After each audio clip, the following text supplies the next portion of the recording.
If you have a Ring camera in your house, don't watch this video. This is the creepiest story ever. This is a story of what happened to Samantha Duren. She was a normal woman in her 20s that happened to get a notification in her phone. Keep in mind that she lived completely alone in her apartment. The picture above is what her camera caught. They say if you zoom in, you can see a silhouette of a person. Something or someone crawled into her window. Samantha was asleep at the time, so she didn't know what was going on.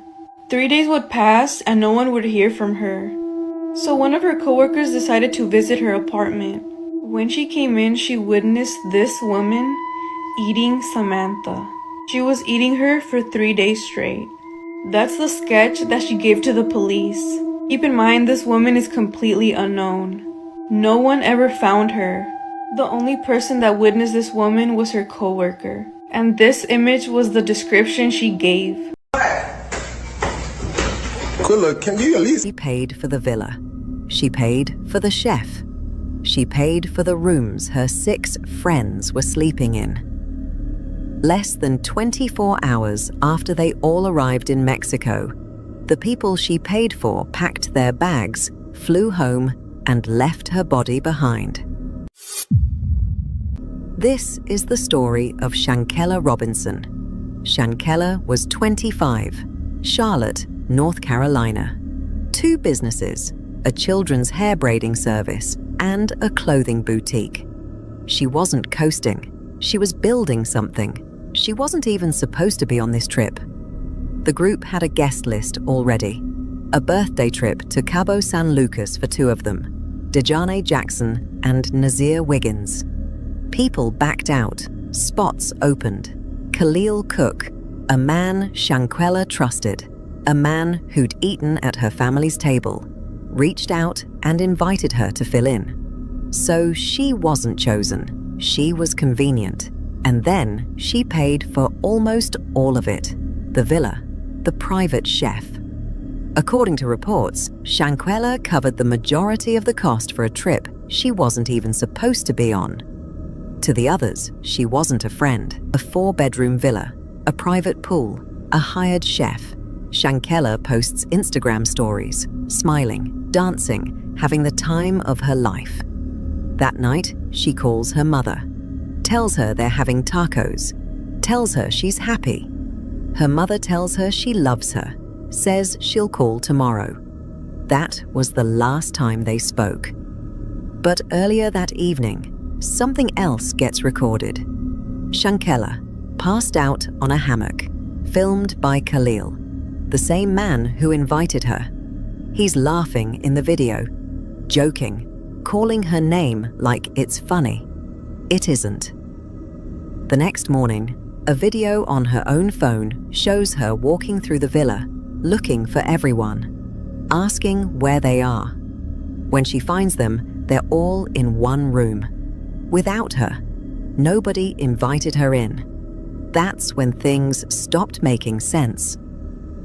Just after 2 in the afternoon, Khalil calls Shankella's mother, tells her Shankella's not feeling well. Too much to drink, he says. A doctor's on the way. Don't worry, he is looking at a woman who cannot speak, and he is telling her family she needs to sleep it off. At 3:15 p.m., Dr. Carolina Gutierrez arrives at the villa.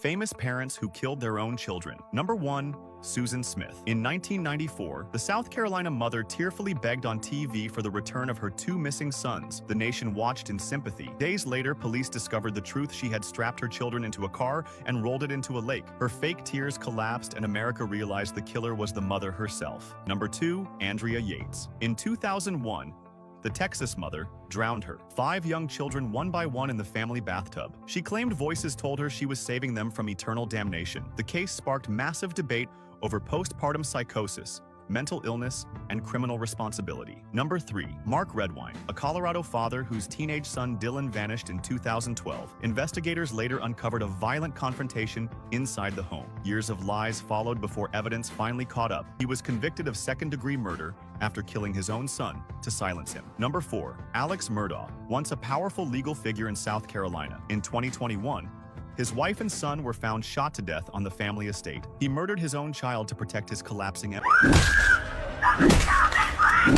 A 60-year-old grandmother was robbed and murdered by her daughter-in-law and 3 accomplices inside her home. Cameras show that on April 29th, a black car stopped in front of the residence of Damaris Idios.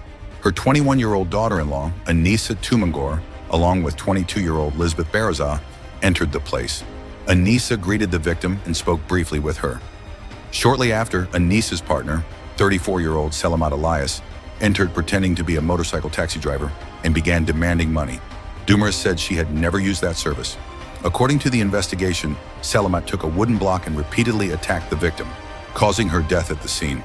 Afterward, he and another man carried the body to the bathroom and attempted to erase the recordings. Later, Arnold, the victim's son, arrived, but Anissa distracted him to prevent him from discovering what had happened. The suspects stole jewelry, money, and the victim's phone before fleeing. Damaris's husband notified the police upon returning. Shortly after, authorities arrested the 4 involved individuals. Anissa stated that she held a grudge due to family conflicts during her marriage.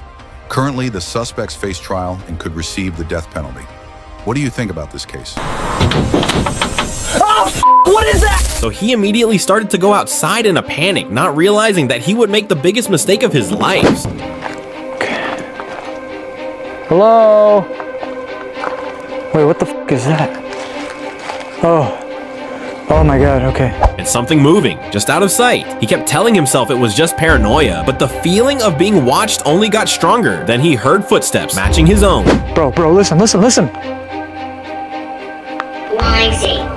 Okay, what the fuck is going on? That was a scream. It sound like a scream? Okay, who's over there? And just as he started to go back in the van, he heard something very strange. Okay, maybe I'm wrong. Yo, it's so deathly quiet out here though. When you hear something, like it's loud. F me. In the end, he realized that he had better go inside and escape from this haunted location because it could have ended much worse. What you are looking at is not a prank, and it is officially giving millions of viewers a terrifying reason to lock their bedroom doors tonight. Sound Russian? How could I sound anything, silly? I'm plastic. I don't even have a voice box. I had to borrow this one. Don't turn on the light. Are you going to kill me? No! I mean, yes, but not for a good long while yet. I don't want you to go to work. The horror unfolded when the guy recording realized too late that an entity had been secretly living inside his apartment for weeks. It wasn't just hiding in the dark, it was studying him, calculating his movements, learning how to mimic human breathing, and worst of all, stealing. If you listen closely, you can hear the entity whisper that it borrowed a voice box. The most chilling part?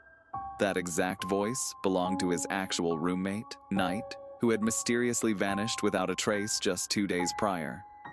The video cuts off there, leaving the internet deeply unsettled. Do you think this is a beautifully crafted analog horror project, or did he actually record a skinwalker? Let's talk safely in the comments.